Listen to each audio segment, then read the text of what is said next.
Welcome friends. Yesterday we stopped at sophists. So I will again pick up from sophism, and some of you have raised the concern that you are unable to write and I am going fast and you are getting confused. So I will also be little alert. And the second thing is, in case you find any confusion between whether to write or whether to listen, it is important you listen, and the discussions which we are doing, just catch the keywords. Suppose I use universalism, particularism, relativism. Catch the keywords. Okay? So, I told you sophists. Sophists word comes from Sophia. Sophia means wisdom.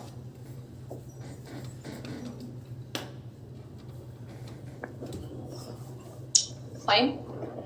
And sophists were the teachers who were telling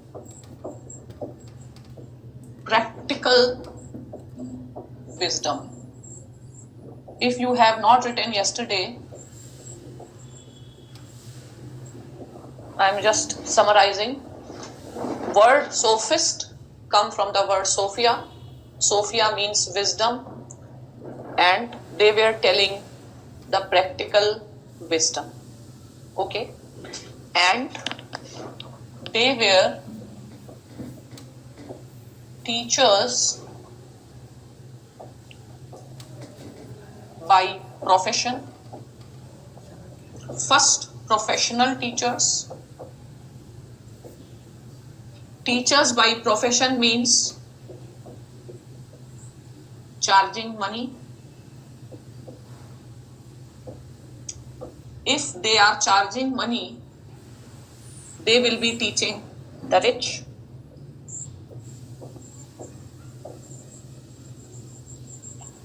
And if they will teach the rich and take money from the rich, they will never say that wealth is bad.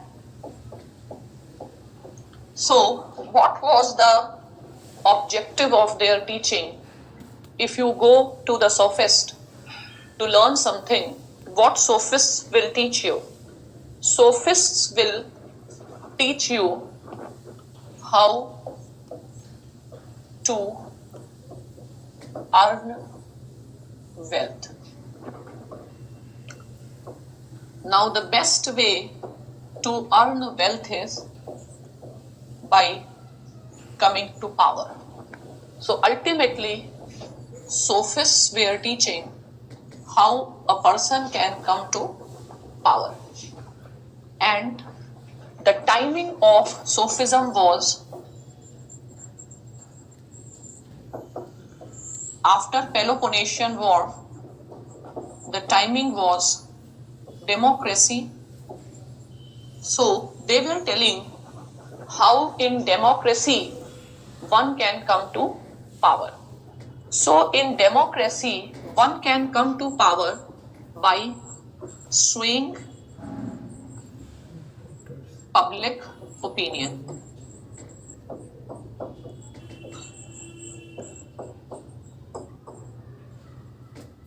And how you can attract public opinion? You can attract public opinion through your skills of oratory. Okay? So, oratory will depend upon two things: rhetoric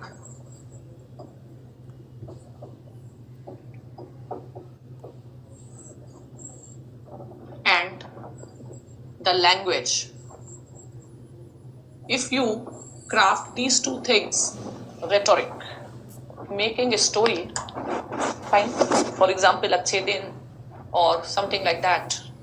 If you are good at it, rhetoric. Second is command over language. Fine. If you can speak in an influential way. Okay, rhetoric. Now, if you say the sophists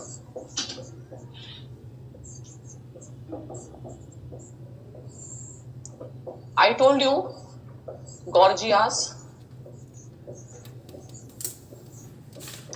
and the most important aspect of Gorgias is ethical relativism, which can also be called as skeptical nihilism.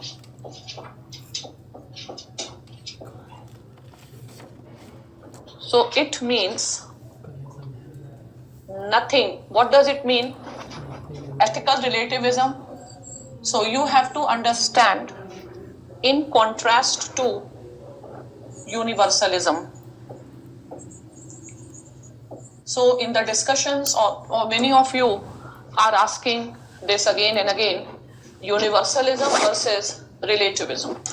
So universalism means if you believe that certain values are universal, foundational, they are right in any context.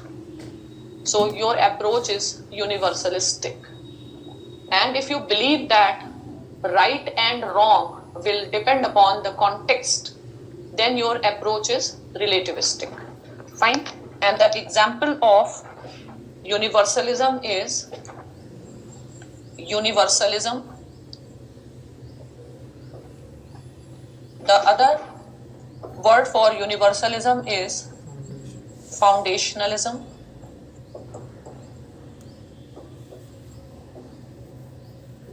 Universalism and foundationalism. Okay? So, means, let us say honesty. If somebody believes that honesty is a value and you will remain honest irrespective of the circumstances, then your approach is universalistic. And if you decide to be honest or dishonest, both as a value and to be determined by the circumstances. Suppose the situation is such that if I take bribe and I don't have a possibility of getting caught, then I go for dishonesty. And where I think that I may be caught, so I go for honesty. Fine. So believing in dishonesty and honesty at the same time means for you it doesn't matter whether you are honest or you are dishonest. Things are, you will follow a particular way of life depending upon the circumstances, time and space. The best example is Indians. So Indians, and you can say cleanliness. So when Indians are in India, they don't adhere to cleanliness. But when they go to US, they try to act in a very disciplined manner. So here, time and circumstances are changing your attitude towards cleanliness. So you are happy if you are in a dirty place, you are happy if you are in a clean place. So that is relativism with respect to cleanliness. Fine. So it means skeptical nihilism. Nihilism means you don't believe in any value. Everything is fine. Is this point clear? I am giving you another example.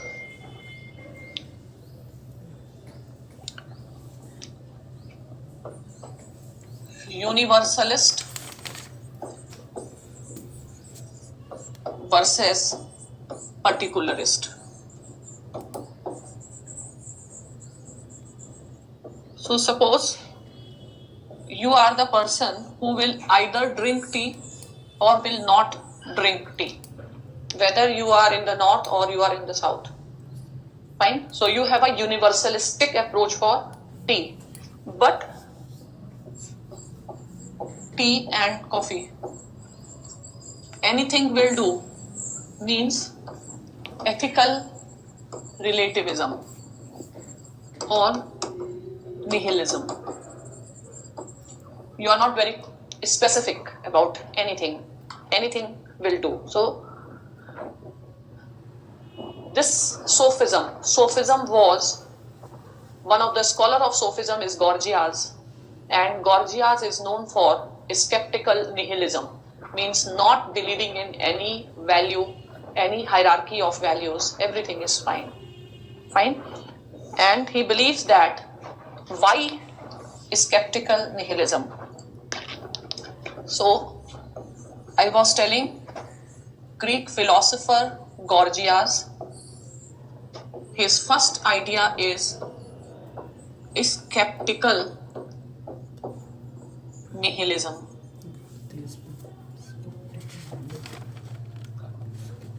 Means ethical relativism.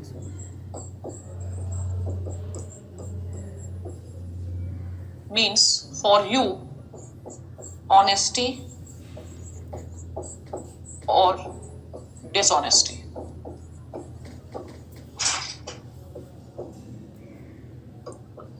Both are equal and you will choose it according to the circumstances. Fine. Whether you want to be honest or dishonest. Fine. Now the reason why somebody is nihilistic. Fine. Why you are nihilistic? What is the basis? The basis is you believe that, or the basis is they believe that what is universally right cannot be understood. This is beyond the capacity of human reasoning to understand what is right and what is wrong. And there are many problems in understanding this. So you are what? You are nihilist. I gave the example of Buddha. So Buddha neither says God exists, nor he says God does not exist. Fine. So according to Buddha, since he has not seen God, does not mean God does not exist. But because he has not seen God, he cannot say. So this type of a thinking. Fine. So according to them, knowing about something universal, something transcendental, something beyond observation is not possible for a human being.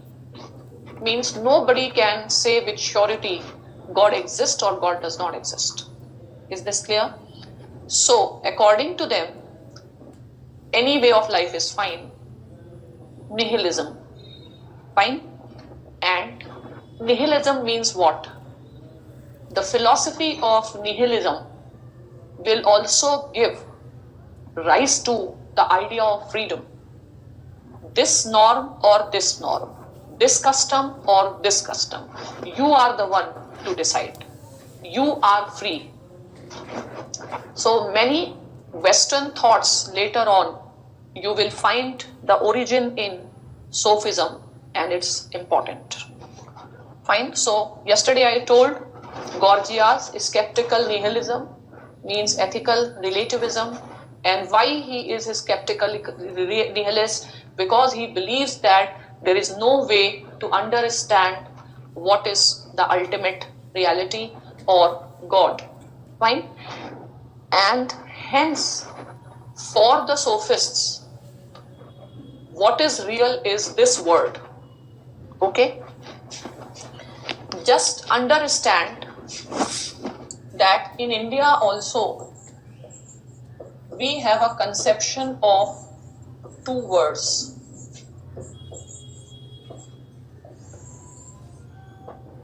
This word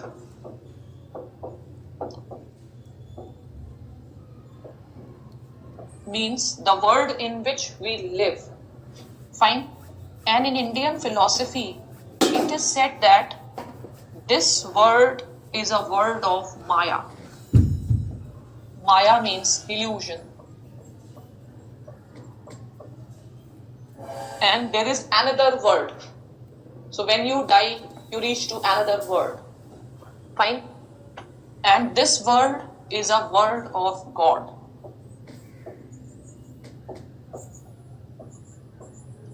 And for them, the word of God is real. Fine. And who can understand God? Not everybody. The person with a wisdom can understand God. Everybody cannot understand God. Fine. So we hear about revelation of God. This tradition is there in many religions. Fine. For example, the God has revealed to prophet. In Hindu tradition, the God has revealed the knowledge to the rishis who have written Vedas. So it means only the man of reason have a capacity to understand the real world. Otherwise, the man of ignorance, they will find that this world is the real world. Fine.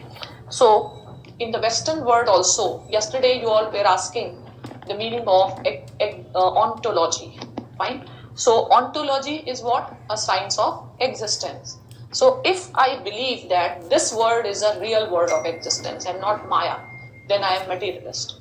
If I believe that no, this world is Maya and the word of God is real, and God is what? An idea. And nobody has seen the God. We only have an idea of God. So my ontology will be idealist.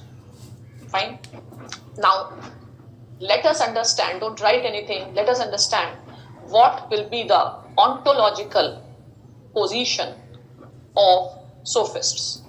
The ontological position of sophist will be that we cannot understand anything universal, anything transcendental. So for them, this world is the real world.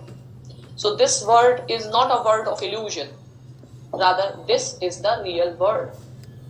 And how do you understand about this world? The worldly things through observation, through senses. Fine. So for them, the source of knowledge is what? Not reason, but sense. Fine. So you understand this world through your senses.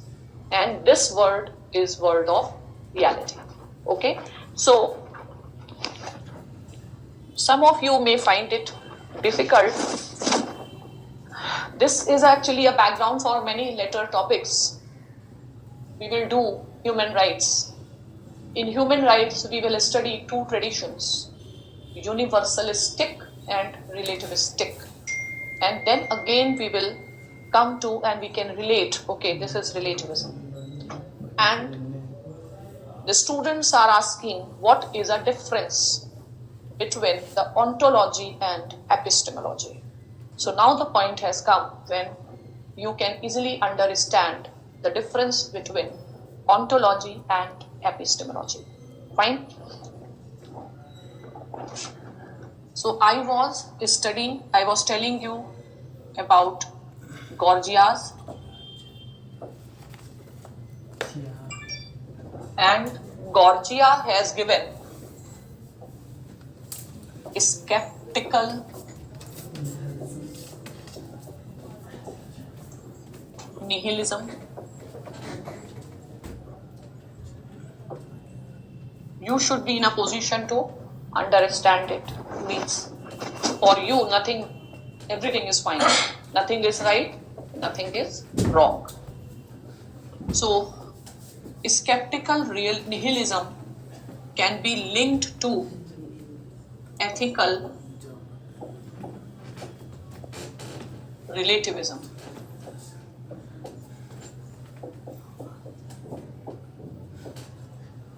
So what is right and what is wrong, it all thing is relative. Everything is relative. Why? Why everything is relative? Because according to Gorgias, how can you say God exists?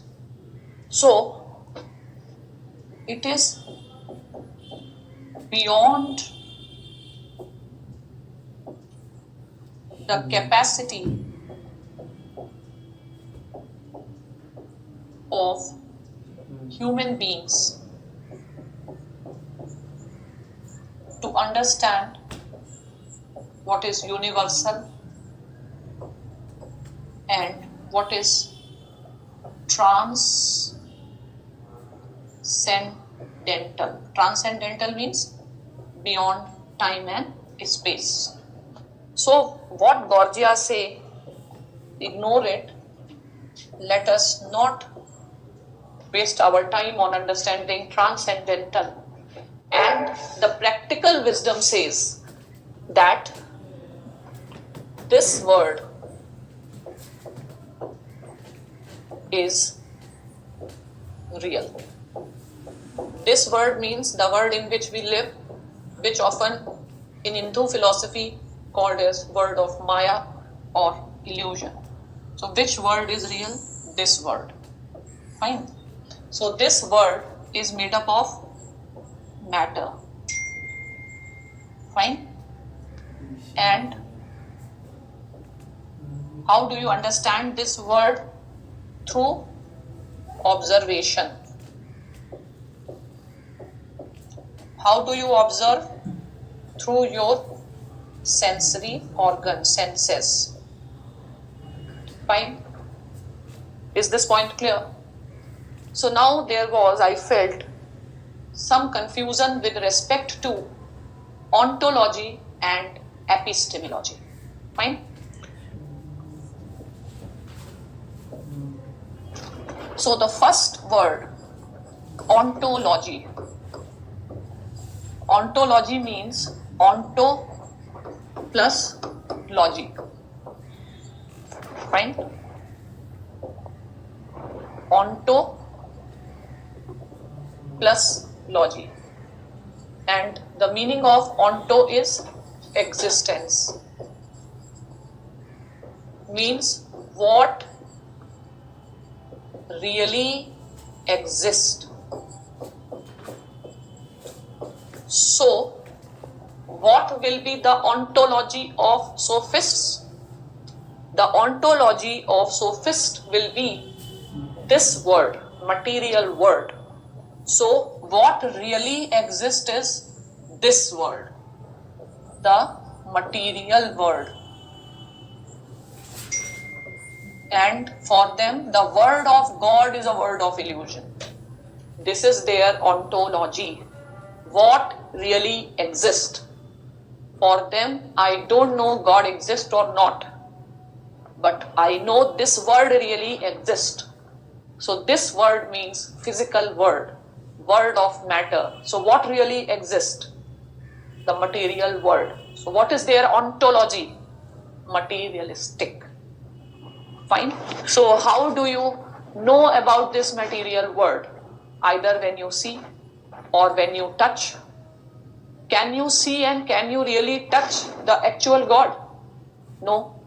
But the God of this world, for example, the Hindu idols, you can see and touch.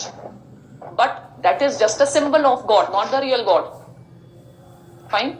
So in this world, you understand the things through your senses. Fine. So, how do I understand the things? What is the source of knowledge? The source of knowledge is sense and not reason. Fine. So, just understand what is epistemology. Epistemology is source of knowledge.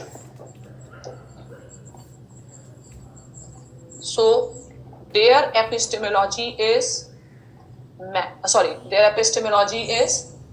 senses is a source of knowledge. Fine.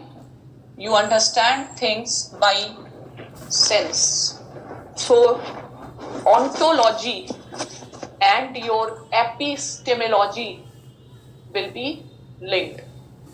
So first I will have to decide what is reality, and then I have to understand how to know reality. Okay, so once I decided matter is a real, how will I know about it? Through the senses. So what is my ontology? Matter. How I am studying matter? Through senses. That is my epistemology. Is this clear? And then what is my normative belief? Because this world is a world of change. So instead of believing in universalism, I will believe in what? I will believe in nihilism. सब बदल रहा है. जब सब बदल ही रहा है तो क्या सही है क्या गलत है हमें नहीं पता. एक जमाना था ऑनेस्ट लोगों की रिस्पेक्ट होता था, आज का समय डिसऑनेस्टी. तो हम क्या करें? Because this world is a world of change, so you turn out to be nihilist. Fine. So let us put all the three words together. Sophist, and we are seeing Gorgias. So first question is, what is reality, or what really exists? And this is a question of ontology, and for them world of matter is real. First you decide this. Fine. Now the second thing is how to know this world.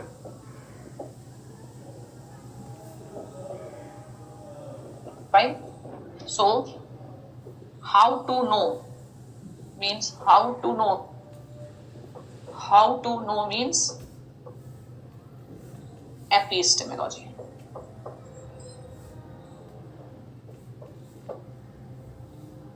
Fine. So for them you can understand by senses. Third is any value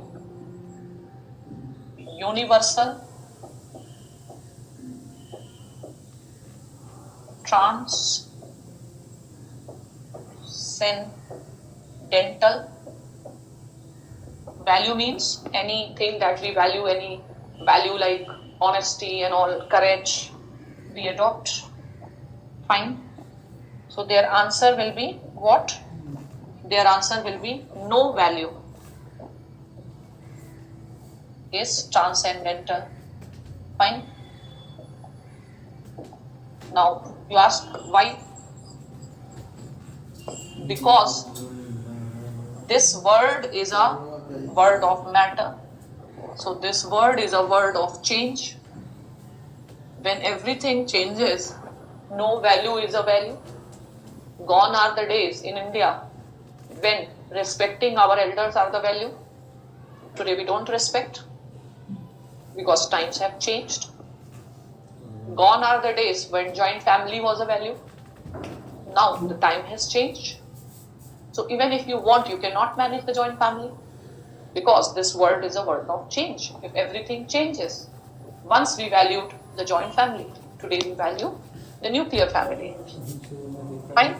So if anything is changing all the time, you cannot have any universal and transcendental ideas.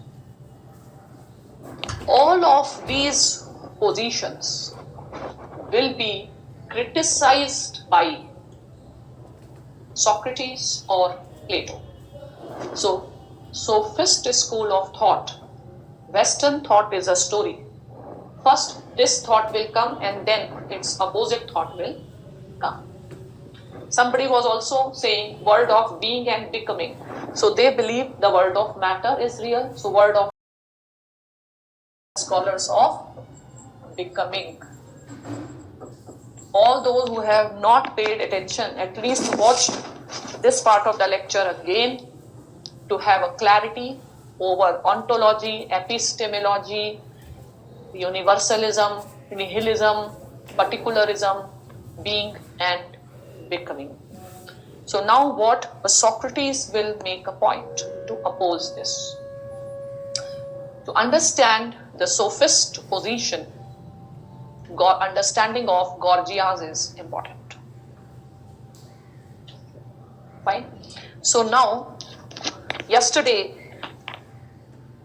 I was telling you about Protagoras.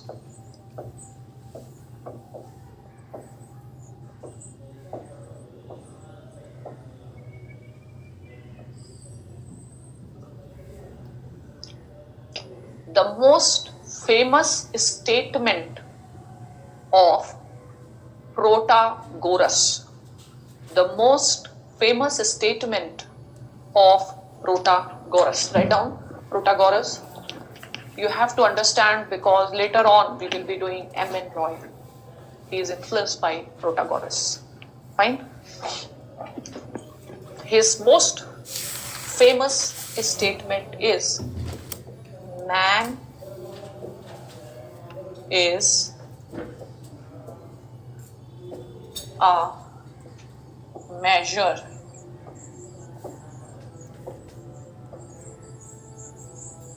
of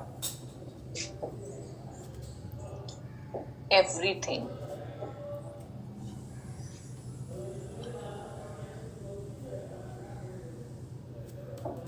Man is a measure of everything. Means, what is important? God or man? For Protagoras, man. What is important? Society or man? For Protagoras, man. What matters is what a man likes. Fine? So, man is a measure of everything. This is also a very important statement to understand the philosophy of Renaissance. In your history, or you must have studied or you will study that the philosophy of Renaissance is humanism. Fine? So man is a measure of everything. Write in your copy and understand it. When I say man is a measure of everything, it means that God is not a measure of everything.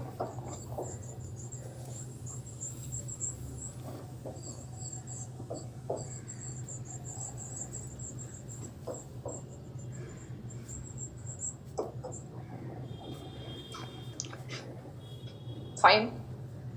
Measure of everything means what is important is what man wants and not what God wants. I'll not do what God wants, I will do what I want. Man is a measure of everything. Okay. Second, it also means that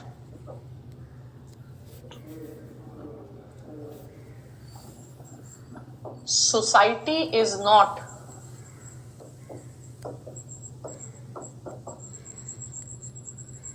the measure of everything. What I do and what I don't do, society will not decide. Who will decide? I will decide. Fine. This leads to some very important developments. Fine. Considering the importance of this throughout the Western philosophy, I am again repeating it.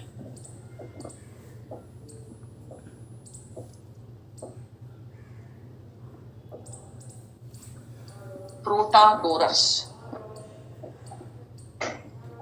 his statement, man is measure of everything.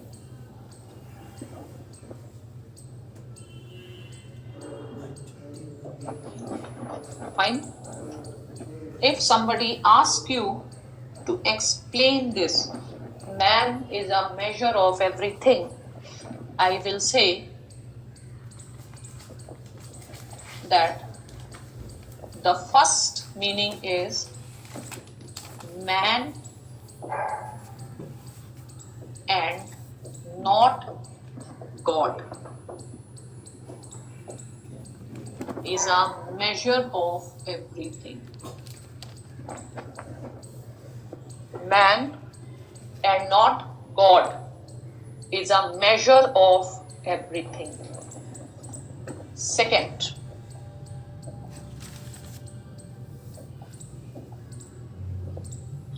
is man and not society is measure of everything. Fine.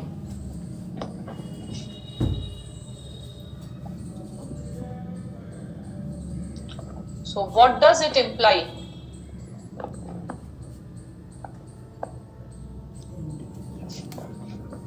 God is not the center of universe. सारा समय भगवान के बारे में नहीं waste करना है. God is not the center of universe. Man is the center of universe. Fine. This philosophy is called as humanism. See, the advantage of the subject of political science. The advantage of the subject of political science is you will understand the modern India, you will understand world history, you will understand ethics, you will understand social issues, you will understand governance, you will understand constitution. So many of the students are getting impatient that when we will start Plato. See, I don't want my students to mug up the things and then forget it. I want my students should have such a solid foundation that they can understand everything logically, clearly, and not just, I don't want you to remember, I want you all to understand. Learn the method of study, and patience is very important. Fine. So it's not that I'm doing some time pass.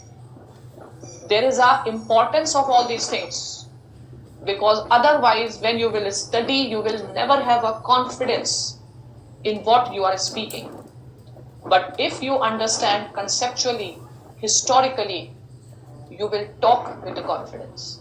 You will write with the confidence. You will enter in the interview with confidence. And this is what is needed for a civil servant. And the confidence cannot come from the superficial knowledge, from the vague and confusing understandings. Fine. So you should be open up your mind that okay, when you study world history, link it. Fine. So anyway, come back to this idea. Humanism you will be requiring in Machiavelli. Humanism we will be requiring in Emmett Roy. So we should be studying it here only. Fine. So man and not God is a measure of everything. And I may be repeating things. Why? Because majority of you are from natural science background, and this is altogether different field, philosophy, very different in all aspects. And we have not started with any Tom, Dick, Harry philosopher. We have started with a philosopher who is known as the father of philosophy and one of the greatest philosophers, and regarding whom it is said that the rest of the Western thought is nothing but footnotes. So the transition from your subjects to this subject takes time, and this is the way I want you catch it, you get the clarity. Fine. So you should be clear. Some people may be having from social science background, but I know the quality of teaching in the university, so they do not have any clarity. And that's why those from science background should not feel that they are at any disadvantage. They are actually at advantage because they are not present, they don't have a confusion, and they have a clean mind. Is this clear? And we are doing something very abstract. So, and then we have to take every student together, sabka saath, sabka vikas. So sometimes the purpose of repeating is that things become crystal clear. Fine. So now humanism. Man is a measure of everything. Means man and not God is a measure of everything. Means what God likes doesn't matter. What man likes matters. So I will call it as humanism. Fine. So this was the philosophy of Renaissance, humanism. This is a philosophy of Renaissance. And I know I will tell you humanism, I will tell you individualism, but many of you will not listen what I am telling, and then you will keep on getting confused. Humanism is individualism. And in the philosophy, what are we doing? We are building the vocabulary of the subject. When the word is used, when I say Machiavelli is a humanist, you must understand. When I say Marx is a humanist, you must understand. When I say Marx is a materialist, you must understand. Fine? So, humanism is a philosophy of Renaissance. I think you're right. Protagoras says, man is a measure of everything. Means, from his philosophy comes humanism. Write it down. Humanism means man is the center of universe. Humanism means man is a center of universe. Am I saying individual is a center of universe? Am I saying that? No. So I don't know why students get confused between individualism and humanism. So I am saying humanism means man is a center of universe. And those who will get confused, you can write that man is not saying individual is the center of universe. Man is saying man is a center of universe. Humanism is reflected everywhere. Every age has its philosophy. The philosophy is reflected in how you live. Philosophy is reflected in your art, your architecture. If you want to understand the philosophy of Renaissance, the philosophy of humanism, you can compare the paintings of the medieval Europe and the paintings of modern Europe, Renaissance. The medieval European paintings, they are dominated by the spiritual figures, heavenly figures, gods and all. But if you see Renaissance painting, everybody must be knowing about the painting of Mona Lisa. So human figures, humans became important. So this also comes from Protagoras, humanism. Now the second thing is man and not society is important. Means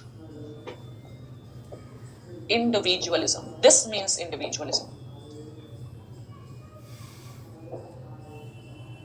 So, what was the philosophy of the sophists? Sophists were individualists. What was the philosophy of sophists? Sophists were individualists. Pay attention. It appears easy. It is not that easy. Fine. For sophists, society is not important. Man is important. Such a school of thought is called individualism. Such a school of thought is not called as humanism.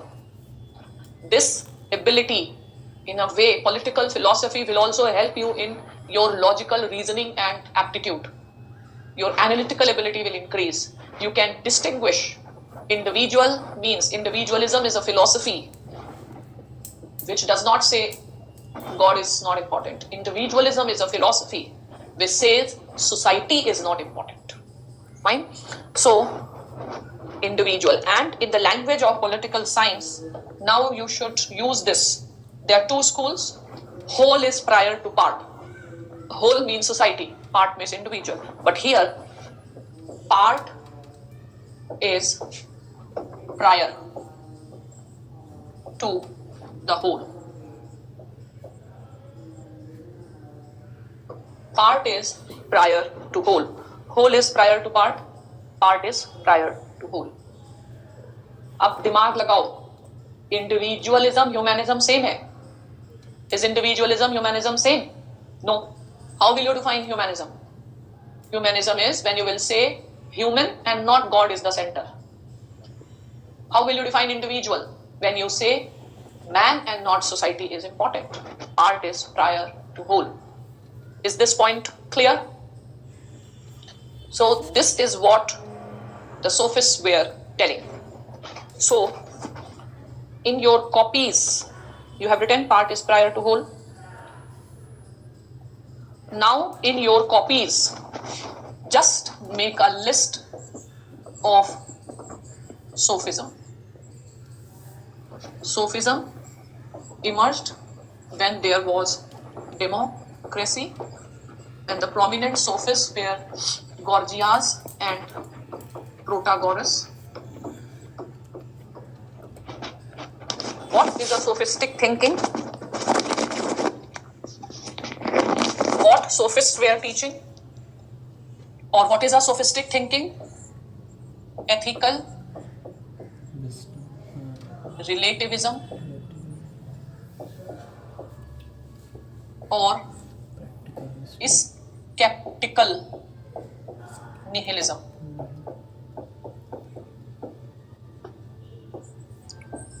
Sophist ontology is material world is real. Sophist epistemology is senses is a means to know reality.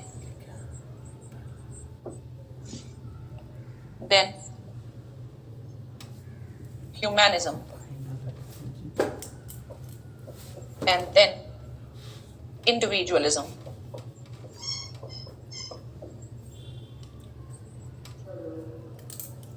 And then money.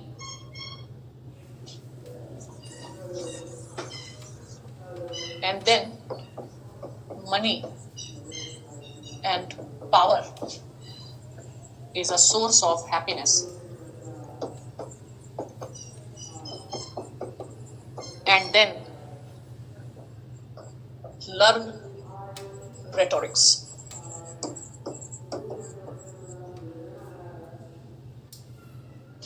H. Go for practical wisdom. Fine.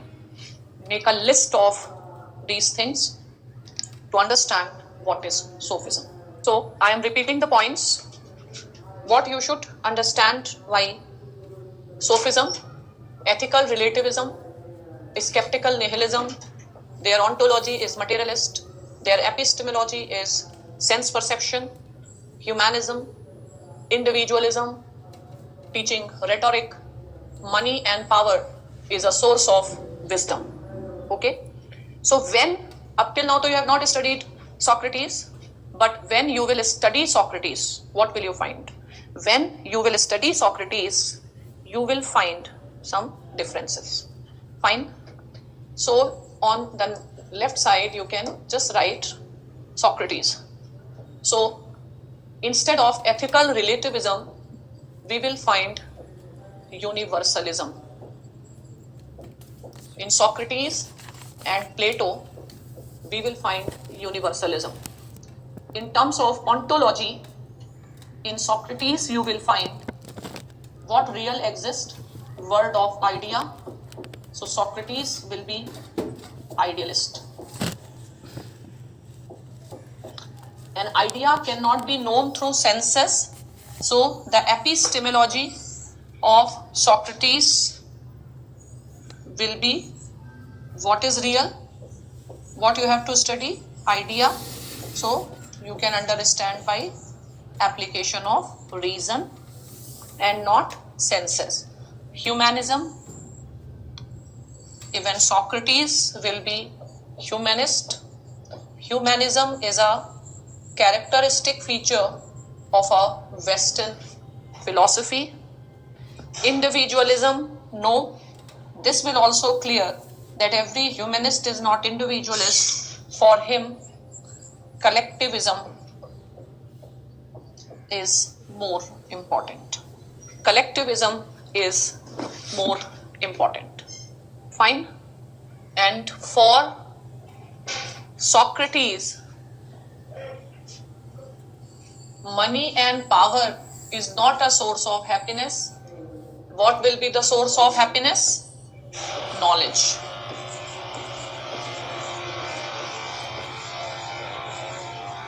Or excellence.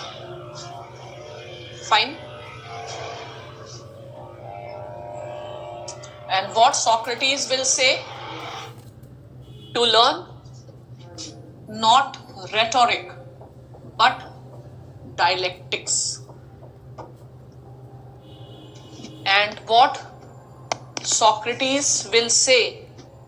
To learn not just the practical wisdom, but the ultimate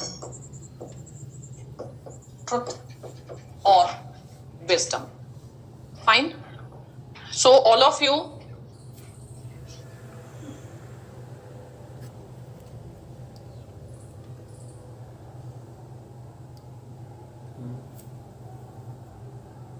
should write this. I am again repeating. For Socrates, instead of learning rhetoric, learn dialectics. Instead of practical wisdom, gain ultimate wisdom. Instead of money and power, learn knowledge. Instead of ethical relativism, universalism. For him, matter is real. For him, idea is real. For epistemology, sense is the source of knowledge here. Reason is a source of knowledge. Humanism, this is the common point. And I'm again making this point, and I know many of you will again ask the difference between humanism and individualism. So humanist can be collectivist like Socrates. Humanist can be individualistic like sophist. Okay? So now, next, we should understand what was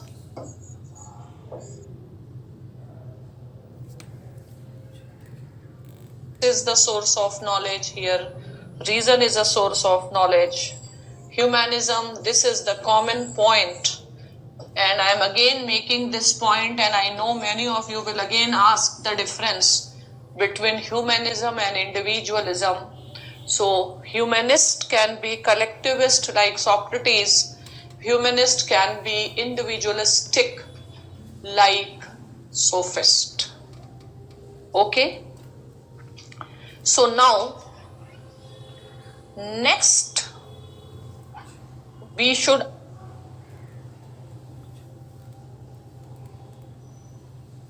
humanist can be individualistic like sophist.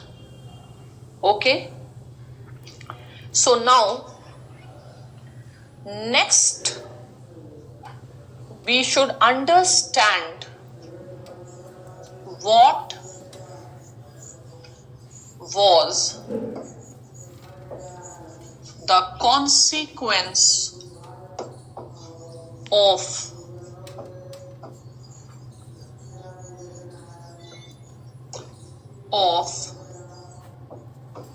the teaching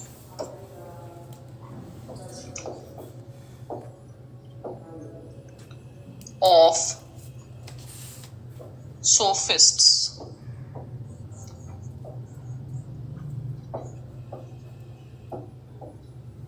What was the consequence of the teaching of the sophist?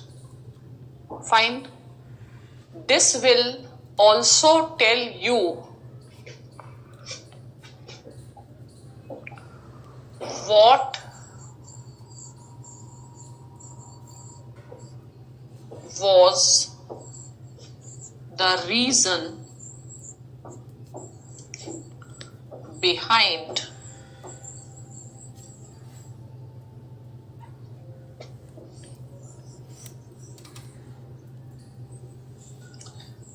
what Socrates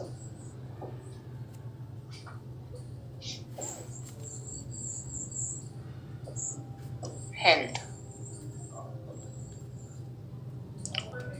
What was the consequence of the teachings of Socrates? Fine.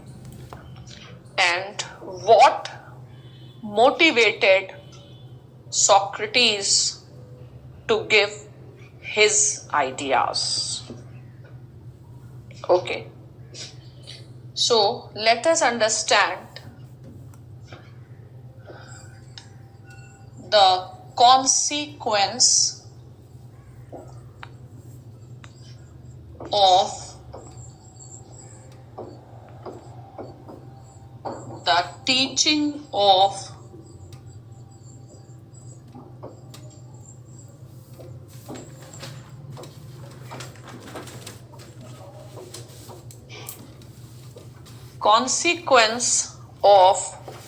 the teaching of sophists.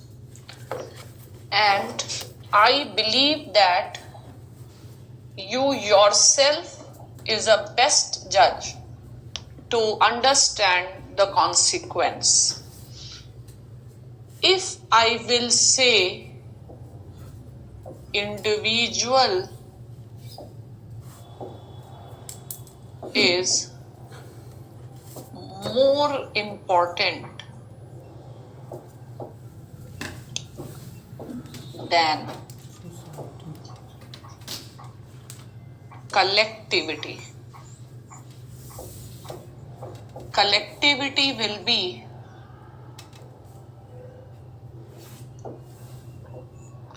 nation.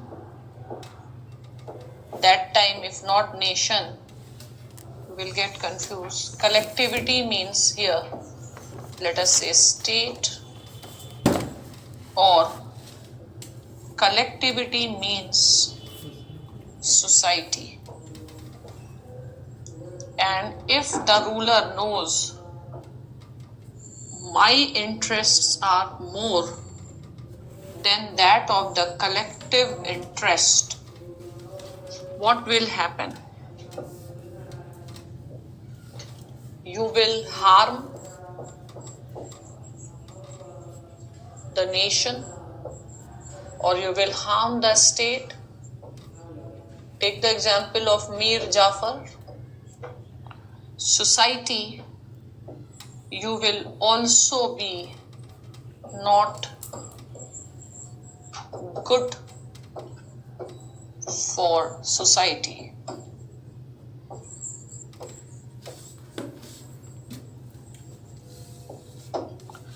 Fine. So you will only think about your own benefits.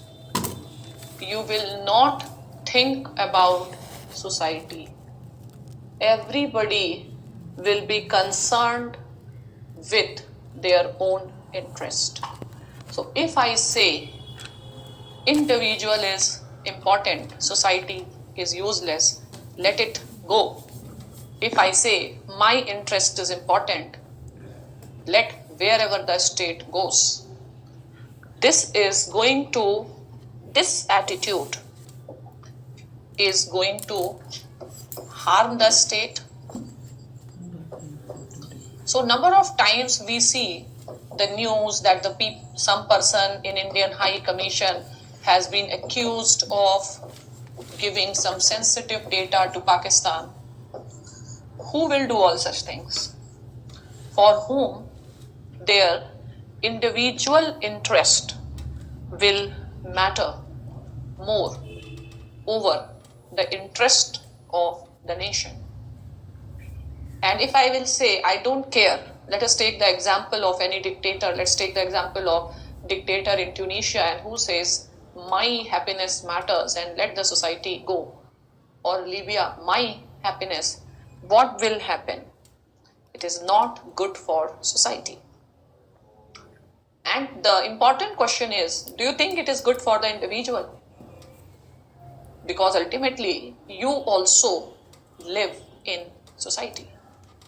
So it's not that only society will harm when the officer becomes corrupt or a politician is corrupt. It is not only that he is harming his state, he is harming his society, he is also harming himself. Because where is he living? He is living in that society. So what Pandit Nehru held? Pandit Nehru held that who will live if India dies? So the interest of a person and interest of a nation cannot be isolated. Interest of your society and interest of you as an individual cannot be isolated. Now you have to think, you have to understand, if Socrates is saying this and sophist is saying this, individual is important over society and state. And if Socrates is saying, no, because individual lives within the state and society, whom do you find wise? Whom do you find the wisest? Gorgias or Socrates? Who is the wisest man? Socrates was known as the wisest man. And you decide what is wisdom. I gave you this question, what is wisdom? So wisdom is an idea, and the idea of wisdom will be reflected in instances. So many of you, instead of defining wisdom, were giving me the instances of wisdom. Is this clear? So obviously, do you think there will be peace and harmony in such society? No. So now let us take the second position. If I tell you money and power is the source of happiness,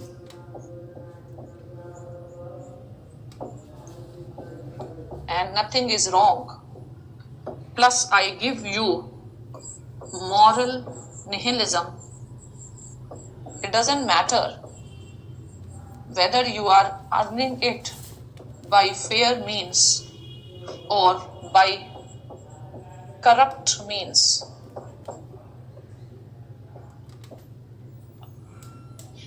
do you think it will lead to happiness? So, don't you think that even if you justify that I don't believe in God and anything, and you earn money from the corrupt means, will you be a happy soul? Can you get a good sleep? Or your soul will be fearful that I may be caught? So what is real source of happiness? Fine.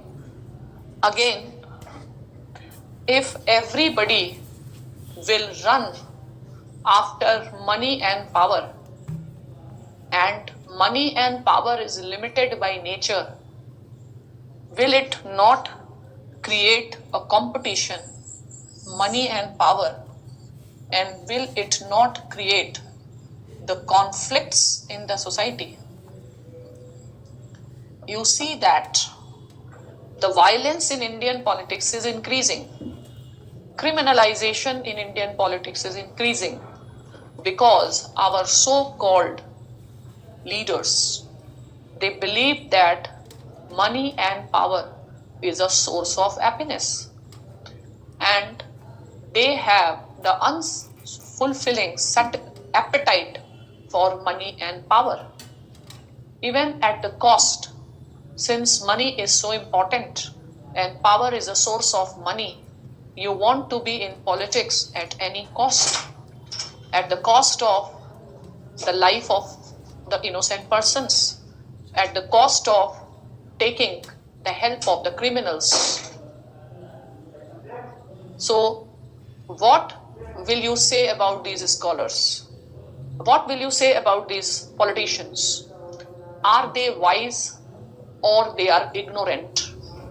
Ignorant because they don't know that they are not wise, and whatever they are doing is wrong. Again, you tell me, Gorgias or Socrates, who is wiser? Okay, so if everybody will start running after money and power, point number one, no amount of money and power will ever be sufficient. Fine? Because it keeps on changing. You will always be insecure. What about knowledge? If instead of running after money, you have gone after earning knowledge. Knowledge is our money. Knowledge is that dhan which nobody can take away. And more you will share your knowledge, more it will increase.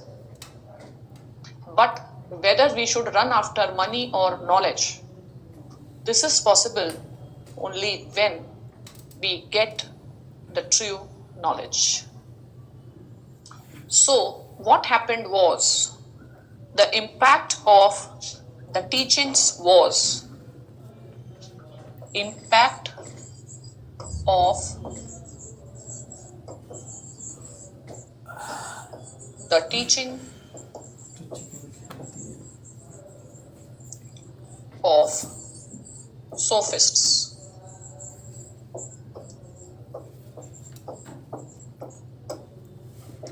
Fine. So the prime teaching sophists were giving individual pleasure matters on money and power.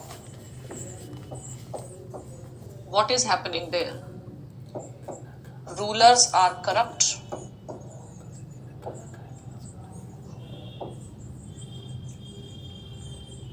Because they are trying to earn money and power by any means, and they have been told that everything is fair in love and war. They have been made nihilist. As a result, there was no peace and no harmony in the society. And all these things had led to the decline of Athens. decline of Athens. Fine. So what was happening? Athens, which was once the most advanced state, was in the state of decline. Decline to the extent that Athens was defeated by its traditional rival Sparta. There was no peace, no harmony in the society in Athens. And hence, Plato, as a person, thought that he has to investigate the causes of the problems. And ultimately, he came to this conclusion that the problem lies in the ignorance of the ruling class. And he believed that nobody commits mistake. Nobody does wrong thing. People do wrong things because they are ignorant. So the solution to all these things is knowledge. I will come to this point again. For the time being, just understand the consequences of such teaching. Fine? So write it down. The consequences of the teaching of sophists was that Athens was in the state of decline. Athens was in the state of decline. Write it down. Athens was once the most glorious of all states.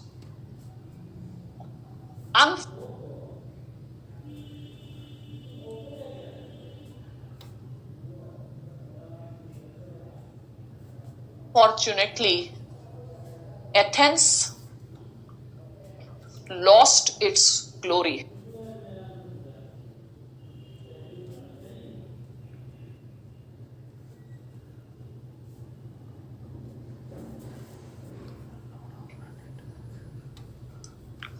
Right.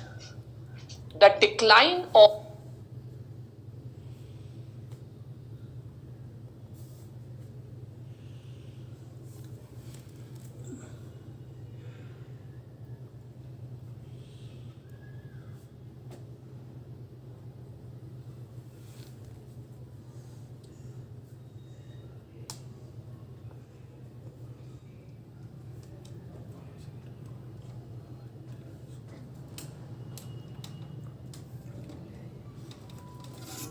Athens was to the extent, the decline of Athens was to the extent that Athens was defeated by Sparta.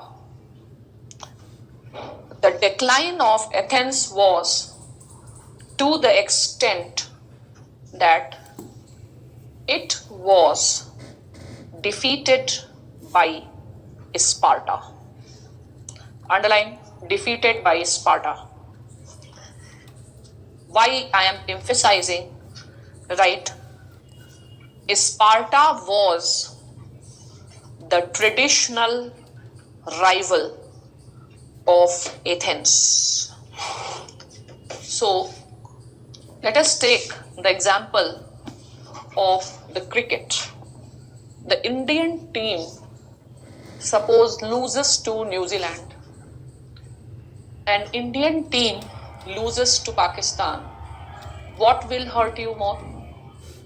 Suppose it is quarters and not even semi-finals, and India loses to Pakistan, and somehow India reaches to final and loses to New Zealand. What will hurt you the more? India losing to Pakistan. Why? Because it was a traditional rival. So number of times we believe that the problem for, one of the major problem for India is Pakistan. The rulers in Pakistan tell to their people, India is the biggest threat. And somehow a significant majority believes this. So from Socrates' point of view, Pakistan is a real threat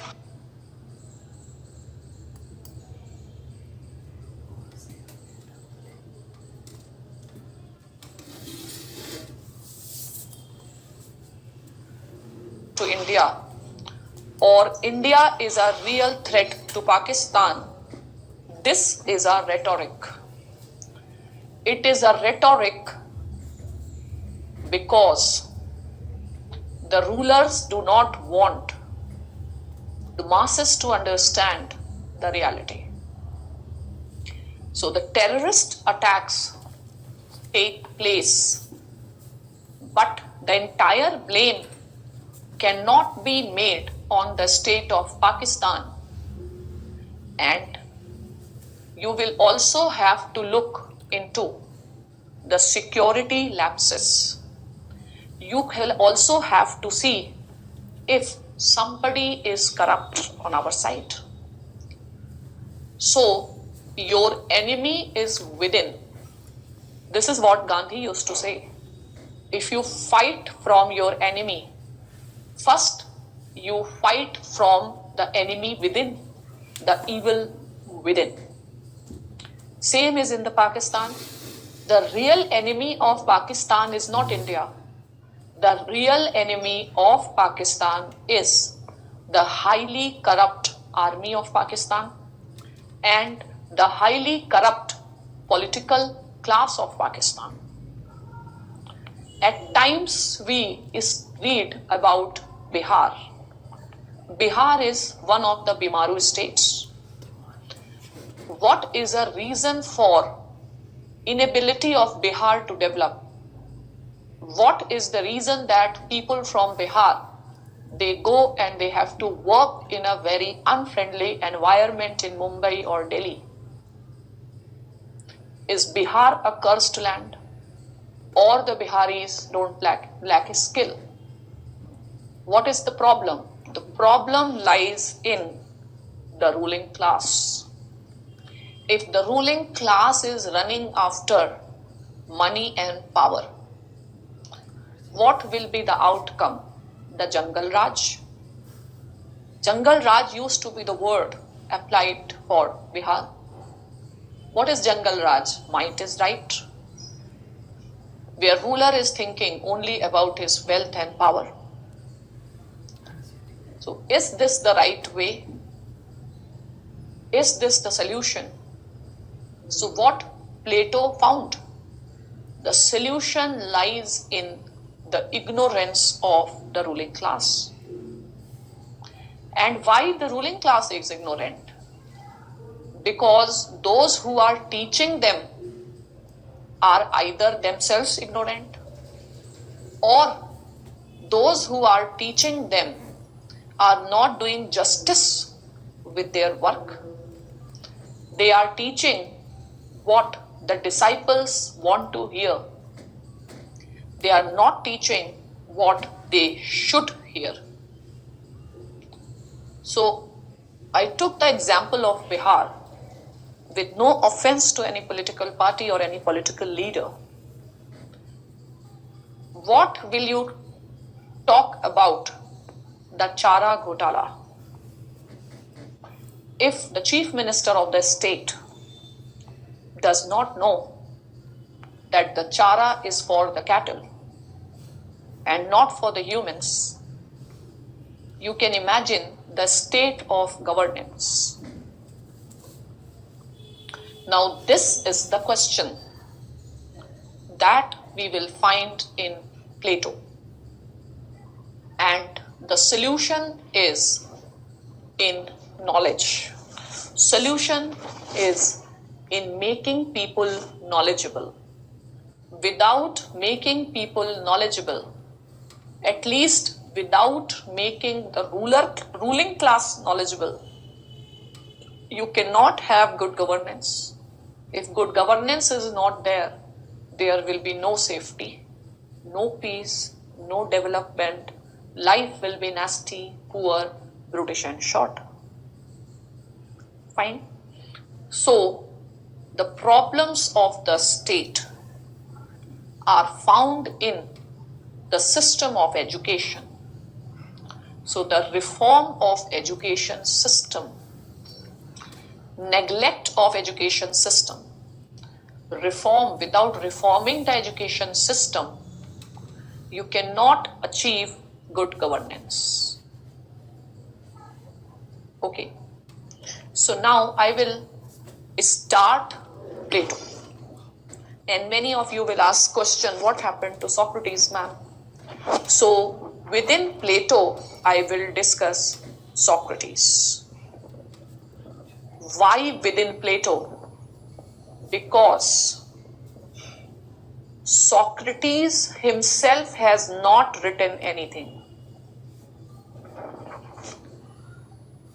What Socrates was saying, that we come to know through the writings of some persons like Plato, Xenophon, who used to be understood as the disciples of Plato, disciples of Socrates. Now, one of the major way to know about Socrates is through Plato, through Plato's dialogues. Plato has written the books in the form of dialogues. And in these dialogues, most of the time, the main character is Socrates. And whatever Plato wants to communicate, he communicates it through the character of Socrates. Okay. So, I will start now with Plato. And you will ask, what has happened to Socrates? So now, I will teach Socrates within Plato. Fine? So, whatever we come to know about Socrates, because Socrates himself has not written anything. Whatever we come to know about Socrates is through the writings of his disciples. The other disciple is Xenophon, who wrote Memorabilia.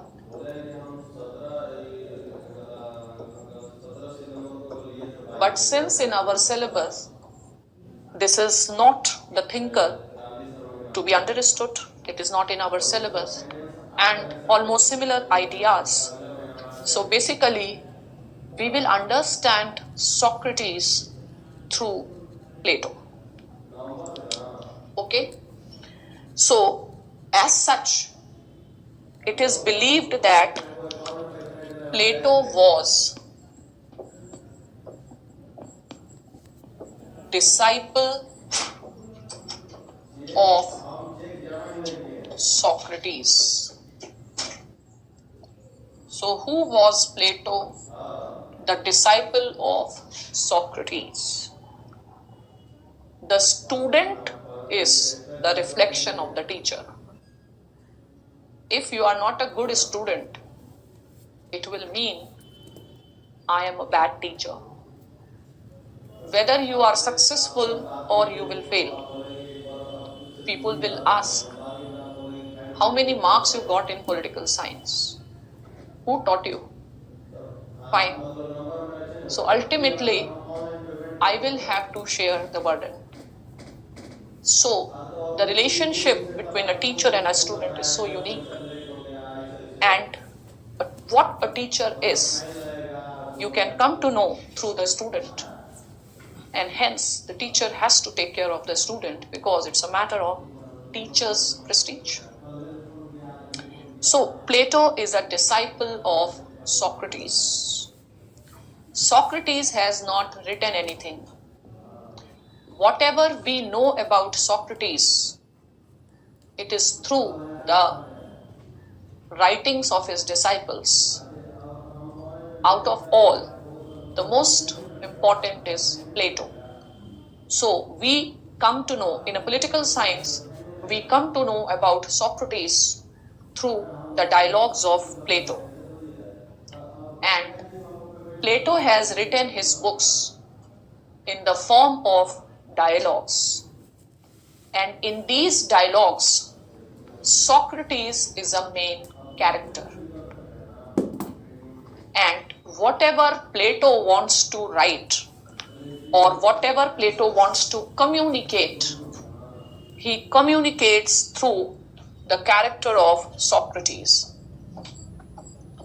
So Plato is communicating through the character of Socrates. Fine. This is an interesting point. Suppose, or I'll tell later. Fine, Socrates. So basically, there is also a story. There is also a story that Plato is Socrates, or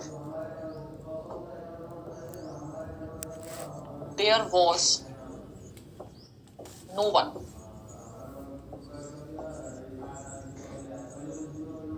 Called Socrates.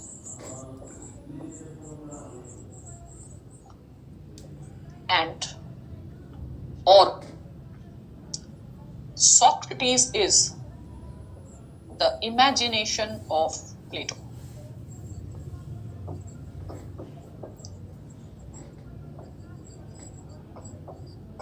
I think you should be able to digest. Now don't ask the question in the doubt session. No, Socrates was a real man. I have read in Wikipedia. Socrates may be a real man. He may not be a real man. That is not our concern, because we are neither anthropologists nor we are historians. Who is Socrates? The Socrates we know, the ideas of Socrates that we know, is what Plato tells. So the Socrates which we know, the Socrates about whom which we will talk, is the creation of Plato, is the imagination of Plato. Plato may be honest in writing about Socrates, the real Socrates. There is no way to verify. So to be on safer side, the Socrates which we will discuss, whether he is a real man or an imagination, we don't know. So we can say that either Socrates is the imagination of Plato, or we will say that Socrates is Plato only. So whether you study Plato or you study Socrates, it can be one and the same thing. I hope you got the point. And hence, at times it is said that this can be one question. Whatever is Platonic is actually Socratic.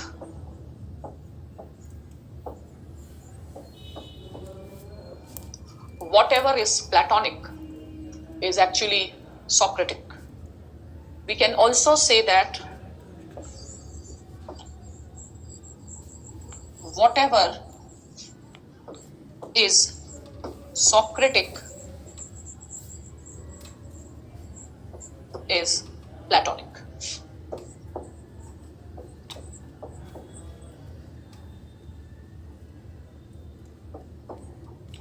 Both of these two questions, you write, you think, and then later on we will discuss.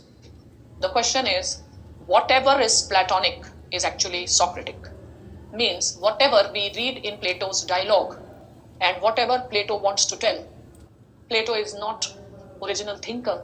Plato is communicating the ideas of Socrates. Or whatever is Socratic is Plato. It means that whatever we come to know about Socrates, it is through the Plato. Both of these two questions we will discuss later on. Right now, you keep on thinking the answer. Okay. So, since we are not in history, I'm not concerned with this debate, and don't ask this question also. Socrates was a real man and all. We are going to imagine that Socrates is a character. Socrates is a main character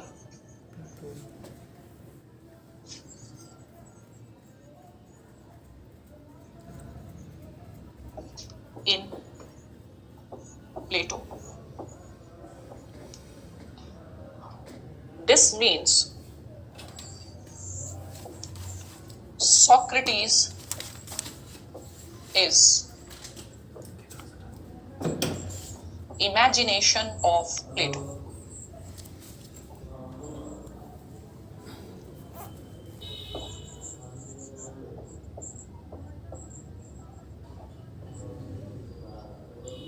Fine. So now, question number 1. Who was Socrates? Write in your copies. Who was Socrates? And as an answer you write, Socrates was Socrates, which we know is a main character in Plato, and whatever Plato wants to tell, he tells through the character of Socrates. Means all that is Socratic is Platonic. Means all that is Socratic is Platonic. Okay? Then you write, it means Socrates is imagination of Plato. It means Socrates is imagination of Plato. Is this clear? No real person. Okay? Now you write second question. How Plato described Socrates.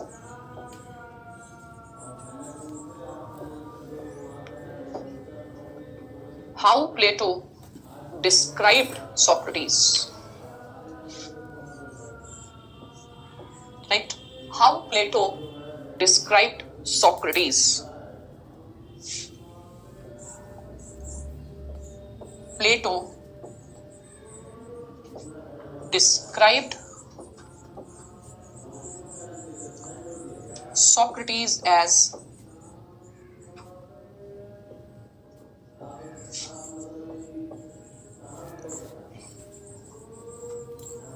the wisest man. Plato described Socrates as the wisest man. Fine? Write it down. How Plato described Socrates. Plato described Socrates as the wisest man. Okay? Then there is a riddle for you to solve. Who is a wisest man? Who is the wisest man ultimately?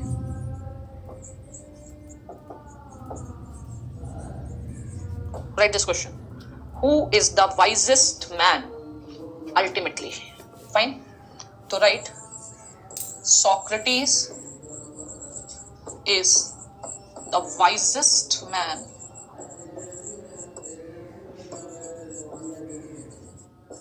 according to Plato. Write this answer.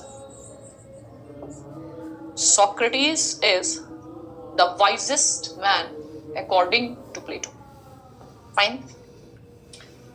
And then, who is Socrates?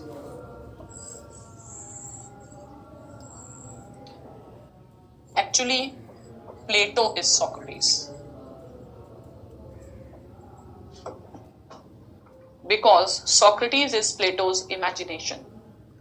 Because whatever we come to know about Plato is through the Socrates. Fine. So ultimately, who is the wisest man? Plato is the wisest man. So in a way, Plato is saying that Plato is the wisest man. Fine. So Plato has been criticized by one of the major critics of Plato. I have told earlier that Aristotle, who is regarded as the greatest disciple of Plato, is also regarded as the greatest critic of Plato.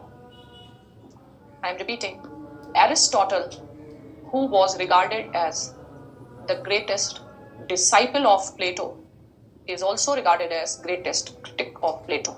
But he is the greatest critic of Plato of his time. So there is another critic of Plato of 20th century whose name is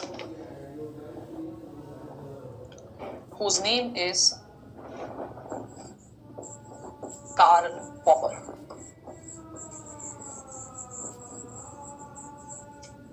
So there is another critic of Plato known as Karl Popper. Karl Popper has written a book titled Open Society and Its Enemies.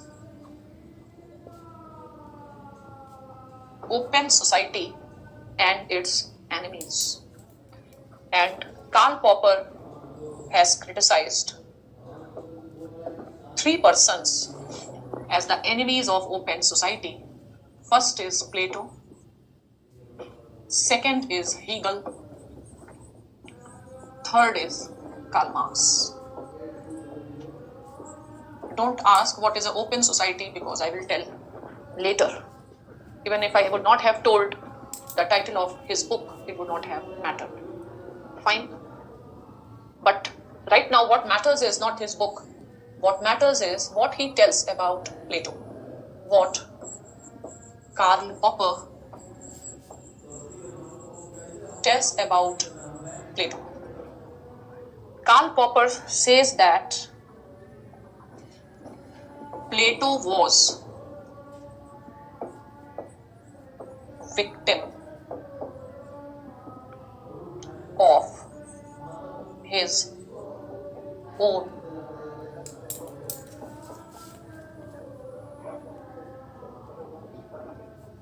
Plato was the victim of his own vanity.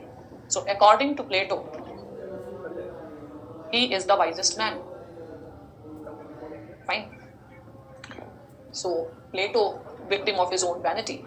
Right now just hear this statement. Later on we will discuss this statement. Fine. Now, the question is, whatever Plato tells. He tells through the character of Socrates. Whatever Plato tells, he tells it through the character of Socrates. The question is why?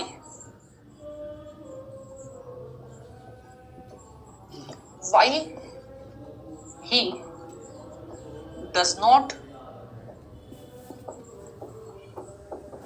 use his own name? Why he does not use his own name? The question is, whatever Plato tells, he tells through the character of Socrates. Why he does not use his own name? Okay? Why? The answer is Plato is a smart guy. Smart person. Plato is the man with practical wisdom. So the real sophist is Plato. But he projects himself as Socrates. Fine?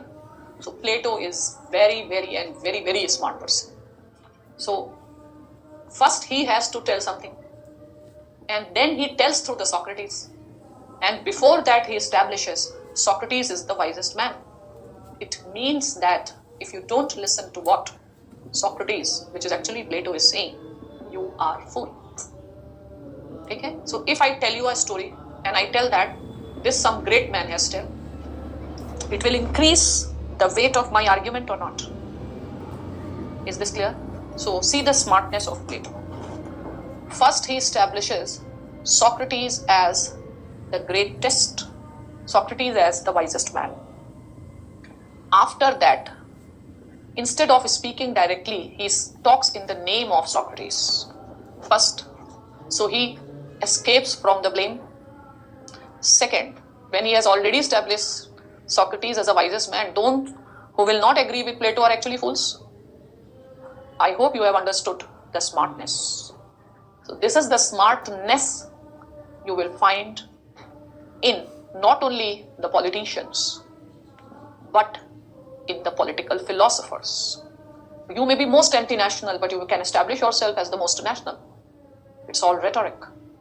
So whether Plato is also a master of rhetoric, or whether Plato himself is a sophist, these are the questions. With these questions, I am leaving you to think about the smartness of Plato till we meet tomorrow. So I hope you are developing the liking for Plato. Thank you.